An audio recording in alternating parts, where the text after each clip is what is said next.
इस समय हमारा भजन में मन लगेगा, भगवान हमें प्रिय लगने लगेंगे, उस समय संसार का ब्रह्मा तक के भोग, जो ब्रह्मलोक तक के, कुछ अच्छा नहीं लगेगा। ब्रह्मादिक के भोग सब विषम लागत आई, नारायण ब्रज चंद की लगन लगी जाए। जिसे देखकर संसारी पुरुष ललचा जाए, भागवती पुरुष को घृणा होती है उन सुखों से। वो जन भगवान के जो दास जन है, वो बड़भागी जन जो भजन में मस्त है, उनको ये सब भोगों से घृणा होती है। तो अपने आप कामनाओं का त्याग तभी होगा जब हमें आनंद मिलेगा। हृदय में आनंद तब मिलेगा जब भजन होगा।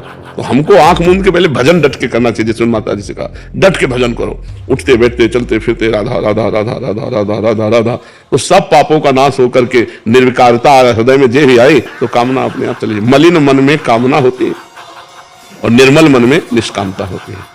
जब तक मन निर्मल नहीं होगा तब तक कामनाएं तो बनी ही रहेंगी।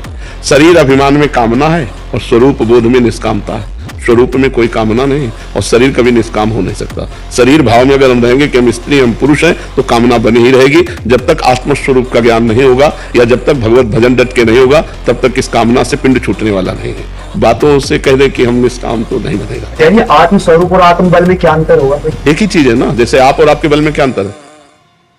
आप और आपके बल में कोई अंतर है क्या? बल के कारण नहीं, बल के कारण ही वही आप ही हो ना, बल ना, तो बस वही है। महाराज जी, जिस भजन आपने कहा कि 24 घंटे भजन होना चाहिए, मैं हरे कृष्ण महामंत्र का जब करता था, शुरू से करता हूँ, तो जैसे कि आपने कहा 24 घंटे होना चाहिए, वो इतना बड़ा मंत्र है 24 घंटे हो नहीं पाता है। क्यों नहीं हो सकता? अगर हम करना चाहें तो कर सकते हैं। हम एक एक शब्द, जैसे हम भोजन के एक एक कवल का स्वाद लेते हैं ना, ऐसे ऐसे हम स्वाद लें। हरे राम हरे राम राम राम हरे हरे कृष्ण कृष्ण कृष्ण। पूरा मंत्र लिख गया हमारे सामने, तुम्हारे सामने भी लिखा, देखो लिखो, हरे राम राम राम हरे हरे हरे कृष्ण। रोना ना जाए तो कह देना आराम, चल रहे हैं हरे राम। हमको मन को प्रभु में लगाना है।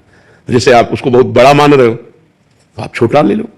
भगवान का कोई नाम जो प्रिय लगे और जिसमें हम बार बार उसी का चिंतन कर सके, पावर आ जाएगा, अंदर पावर आ जाएगा। तो महाराज जी, जैसे आप राधा रानी के बारे में बताते हैं, राधा सबके इष्ट तो है कृष्ण के, तो मैं ऐसे से हे कृष्ण सृष्टि करता, जब कंप्यूटर और लैपटॉप में खोलता हूँ तो हे कृष्ण मेरे मन में चलते रहता है। वही श्री कृष्ण है, वही राधा है, वही शिव है, वही पार्वती है। जहां मन लगे, देखो हमारी आराध्य देव राधा है, इसलिए हम तो राधा ही राधा बोलेंगे। जहां मन लगे वही नाम ले लो, वही पावर है, वही कल्याण में है, उतनी ही सामर्थ्य हर नाम में विराजमान है, क्योंकि वो उसी परम तत्व का नाम है ना। तो जो नाम प्रिय लगे, दुर्गा श्यामा, जो भी नाम प्रिय लगे। महाराज जी, हे कृष्ण या राधे कृष्ण ऐसे कर सकते हैं? जो प्रिय लगे बस एक पकड़ लो, बार बार बदलो मत।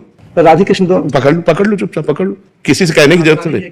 हाँ बिल्कुल पकड़ लो, ऐसे जपो।